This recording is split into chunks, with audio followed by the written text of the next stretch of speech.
ஒரு தலை ஃபேனா டக்குனு இது விடாமுயற்சி படத்தை ஏற்றுக்க முடியல. ஏன்னா 2 வருஷம் கழிச்சு தலை படம் பார்க்குறது. ஒரு 3-4 சீன் பயங்கரமாக கத்தணும்னு பார்த்தா படம் முழுக்க சைலண்டாக பார்த்துக்கிட்டு இருக்கேன். தலைவரை ஸ்டார்டிங்லேயே ஏகப்பட்ட கேரக்டர்ஸ் திட்டுறாங்க. என்னடா இது அப்படின்ற மாதிரி டென்ஷன் ஆகுது.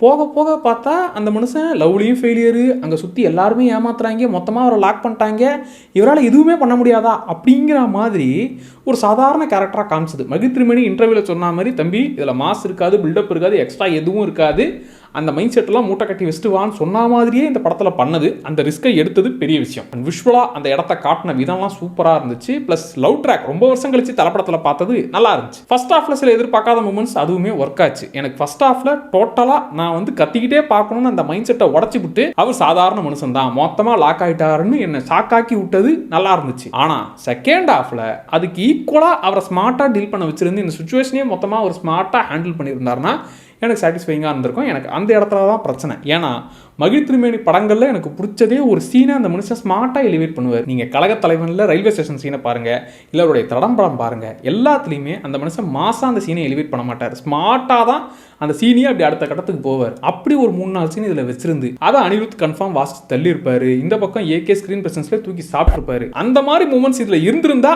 இன்னும் எனக்கு பக்காவாக ஃபீல் ஆயிருக்கும். 100% இது வழக்கமான தலைப்படம் இல்லை, அப்படி காட்ட நினச்சது சந்தோஷம். 100% இது மகிழ் திருமேனி படமாகவும் ஃபீல் ஆகலை. அந்த ஒரு விஷயம் தான் எனக்கு வருத்தம். ஸோ இந்த படத்தில் பர்ஃபார்மர் ஏகேவை பார்த்தாச்சு. பட் ஃபேன்ஸ் எல்லாம் வெறித்தனமாக வெயிட் பண்ணுற அந்த மாஸ் ஏகேவை ஏப்ரல் 10 பார்க்கறதுக்காக வெயிட்டிங்.